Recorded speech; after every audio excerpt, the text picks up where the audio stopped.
আসসালামু আলাইকুম। বাংলা সংবাদে সবাইকে স্বাগত জানাচ্ছি। আমি চিন্তিয়া হক। শুরুতেই সংবাদ শিরোনাম। গাজায় ইসরায়েলি বর্বরতা বন্ধে সম্মিলিত পদক্ষেপের আহ্বান ডক্টর ইউনূসের। এদিকে দ্রুত নির্বাচনের লড়াই একা বিএনপি। জানাবো শেখ হাসিনাকে দেশে এনে বিচারের মুখোমুখি করতে হবে বলছেন দুদু।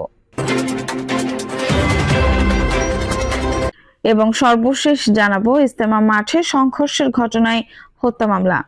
দর্শক শুনছিলেন সংবাদ শিরোনাম, এখন বিস্তারিত। গাজা ইসরায়েলি বর্বরতা বন্ধে সম্মিলিত পদক্ষেপের আহ্বান ডক্টর ইউনূসের। গাজা ইসরায়েলি বাহিনীর বর্বরতার অবসানে সিদ্ধান্তমূলক ও সম্মিলিত পদক্ষেপ নেওয়ার আহ্বান জানিয়েছেন প্রধান উপদেষ্টা অধ্যাপক ডক্টর মোহাম্মদ ইউনূস। বৃহস্পতিবার 19 ডিসেম্বর মিশরের রাজধানী কায়রোতে D8 শীর্ষ সম্মেলনে একটি বিশেষ অধিবেশনে তিনি এই আহ্বান জানান। অধ্যাপক ইউনূস বলেন, আমরা সব পক্ষ অঞ্চলের বাইরের স্টেক হোল্ডার ইসরায়েলি বাহিনীর চলমান বর্বরতা বন্ধ করার জন্য সিদ্ধান্তমূলক ও সম্মিলিত পদক্ষেপ নেওয়ার জন্য আহ্বান জানাচ্ছি। প্রধান উপদেষ্টা বলেন, তারা এমন এক সময় একত্রিত হয়েছেন যখন অধিকৃত গাজা উপত্যকা ও পশ্চিম তীরে ফিলিস্তিনি জনগণের বিরুদ্ধে 14 মাস ধরে ইসরায়েলি আগ্রাসন ও বর্বর গণহত্যা অব্যাহত রয়েছে। তিনি বলেন, এই বর্বরতা ভাষার প্রকাশ করা সম্ভব হবে না। কম করে বললে দীর্ঘদিন ধরে মেনে চলা আন্তর্জাতিক নিয়ম নীতি, আইন ও কনভেনশনের প্রতি ইসরায়েলি নির্লজ্জ অবজ্ঞা, আমরা চরম হতাশার মধ্যে আছি। প্রধান উপদেষ্টা বলেন, লেবাননে যেভাবে বিরোধ ছড়িয়ে পড়েছে তাতে আরো একটি বৃদ্ধির আশঙ্কা রয়েছে এবং এটি সমগ্র অঞ্চলের শান্তি ও স্থিতিশীলতার জন্য মারাত্মক দীর্ঘমেয়াদী পরিণতি বয়ে আনতে পারে, যা কেবল অর্থনীতি নয়, বৈশ্বিক সমাজ ও রাজনীতিকে প্রভাবিত করবে। তিনি বলেন, কায়রো থেকে আমাদের ফিলিস্তিনি ভাই ও বোনেদের সঙ্গে সংহতি প্রকাশ করে তাদের ইতিহাসের এই অস্তিত্বের সংকটের সময় আমাদের ঐক্য ও অটুট অঙ্গীকার ব্যক্ত করছে।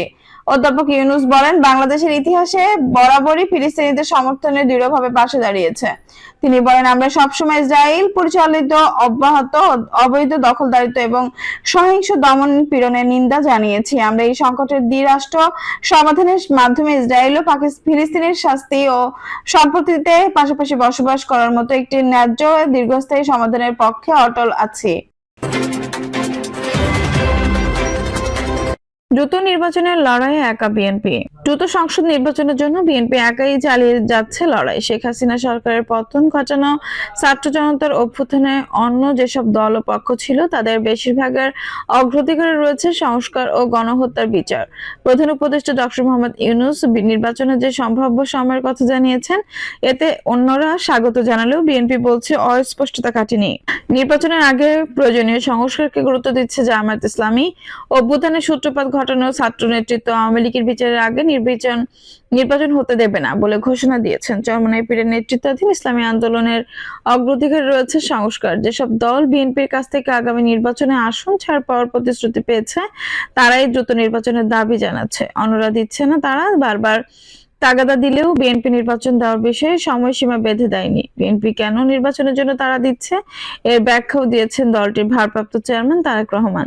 গত বুধবার তিনি বলেছেন, অনেকে বলেন আমরা শুধু ভোটের কথা বলিনি, আমরা রাজনীতি করি, আমরা ভোটের কথা বলবো, এটাই স্বাভাবিক। রাজনৈতিক সূত্রগুলোর ভাষ্য, নির্বাচনের নিশ্চিত জয়ের সম্ভাবনা এবং পরিস্থিতির অবনতির আশঙ্কাতেই বিএনপি দ্রুত নির্বাচন চায়।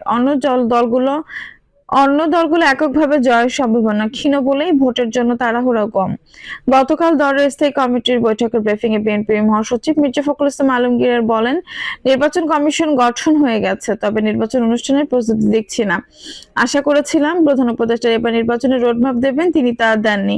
এটি আমাদের হতাশ করেছে। সংস্কারের গুরুত্ব দেওয়া জামায়াত নির্বাচনের জন্য সরকারের যৌক্তিক সময়ে কথা বলছে। দলটির সহকারী সেক্রেটারি জেনারেল হামিদুর রহমান আজাদ সমকালকে বলেন, আমাদের সবার দাবি সংস্কার হোক, তারপর নির্বাচন। আমাদের বলতে বোঝা যাচ্ছি, আমরা যারা এতদিন নির্বাচনের জন্য লড়াই করেছি, কেউ একটু আগে চাই, কেউ একটু পরে।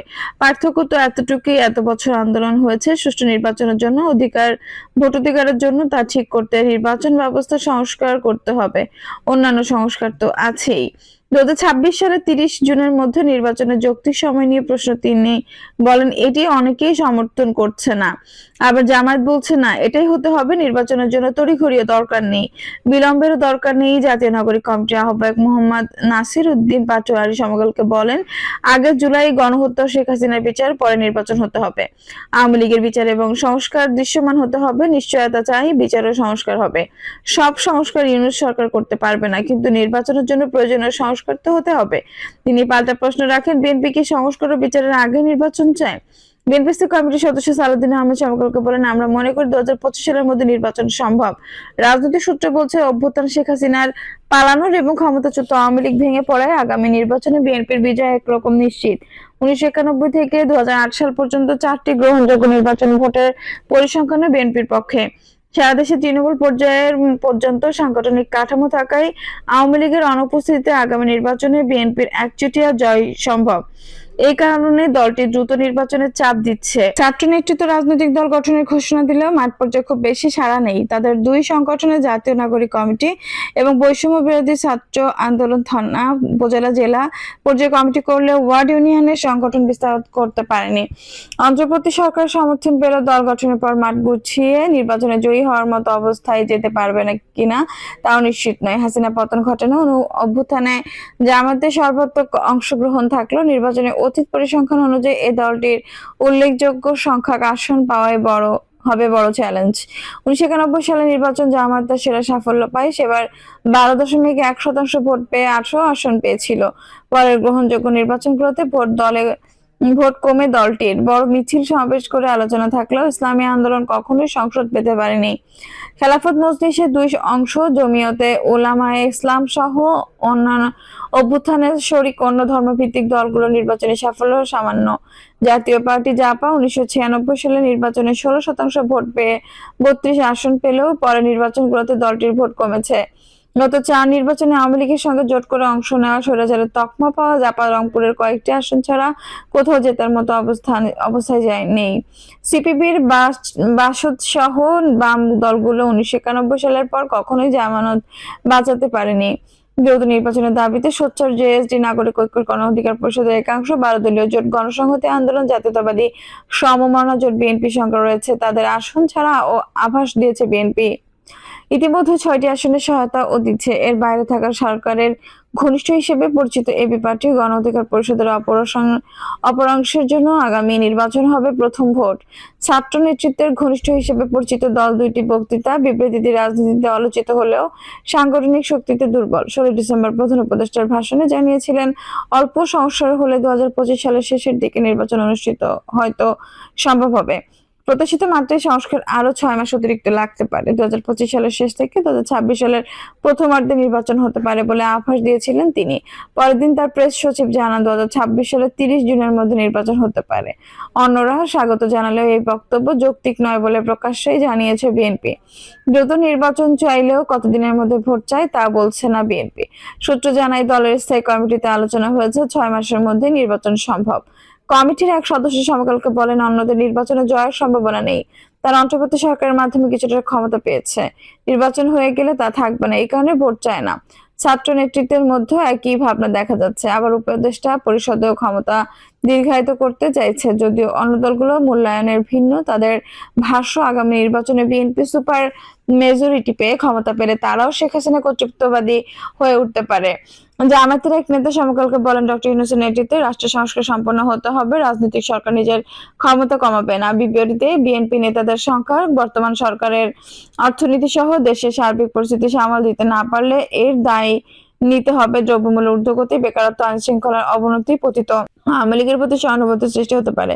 আবার 5 আগস্টের পর নেতাকর্মীরা চাঁদাবাজি, দখলের মতো অপরাধে জড়িয়ে পড়ার বিএনপি জনসমর্থন কমতে পারে। এসব আশঙ্কায় বিএনপি নির্বাচনের সময় ক্ষেপণের বিরোধী গত বুধবার রাতে বিএনপি সর্বোচ্চ নীতি নির্ধারণ স্থায়ী কমিটি সহ ডক্টর ইউনূসের ভাষণ এবং প্রেস সচিবের বক্তব্য নিয়ে আলোচনা হয়। বিএনপি স্থায়ী কমিটির লিখিত বক্তব্য জানায় ডক্টর ইউনূসের ভাষণে নির্বাচন বিষয়ক বক্তব্য অস্পষ্ট। তার বক্তব্য নির্বাচনের সম্ভাব্য সময় বলা হলেও পথ নকশা নেই।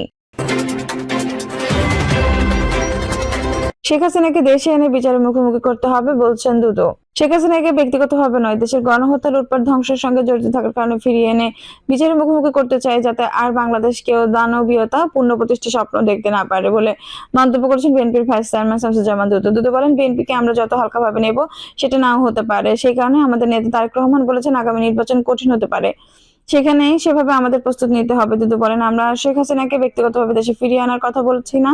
তিনি যে গণহত্যা করেছেন, লুণ্ঠন করেছেন, লুটপাট করেছেন, ধ্বংস করেছে বাংলাদেশে, তাকে আমরা ফেরত আনতে চাই। বিচারের মুখোমুখি করে এই ধরনের দৃষ্টান্ত স্থাপন করতে চাই, যাতে বাংলাদেশে আর দানবের কোনো শাসন প্রতিষ্ঠার সম্ভাবনা না থাকে। এটাই আমাদের লক্ষ্য। দুদু বলেন, বিএনপি নির্বাচনের মাধ্যমে অতীতেও ক্ষমতা এসেছে, ভবিষ্যতে নির্বাচনের মাধ্যমে গণতন্ত্র প্রতিষ্ঠার মধ্য দিয়েই বাংলাদেশ পূর্ণ প্রতিষ্ঠার জন্য কাজ করতে হবে। বিএনপিকে সেই তৈরি হওয়ার জন্যই দেশনায়ক তারেক রহমান নতুন উদ্যোগ, নতুন ভাবনা, নতুন চেতনা নিয়ে কাজ শুরু করেছেন। দুদু বলেন, আমরা যে লড়াইটা শুরু করেছি সেই লড়াইটা হচ্ছে মানবতার লড়াই, যে লড়াইটা হচ্ছে গণতন্ত্র পুনঃপ্রতিষ্ঠার লড়াই। এই লড়াইটা হচ্ছে ফ্যাসিবাদের এই দেশ থেকে চিরতরে চিহ্নিত করা আমাদের পাশের দেশ গণতন্ত্রের ধারায় ফিরে আসবে। ৭১-এর মুক্তিযুদ্ধের ধারাবাহিকতা, ২৪-এর যে গণঅভ্যুত্থান, যে বিপ্লব, সেখানে যারা শহীদ হয়েছেন, আহত হয়েছেন, ক্ষতিগ্রস্ত হয়েছেন। দর্শক, এই ছিল এখনকার সর্বশেষ সংবাদ। নিশ্চয়ই ভালো লাগলে অবশ্যই একটু লাইক দিন, কমেন্টে আপনার মূল্যবান মতামত জানান। সবসময় আমাদের পাশে থাকতে সাবস্ক্রাইব করে বেল বাটনটি অন করে রাখুন। ধন্যবাদ।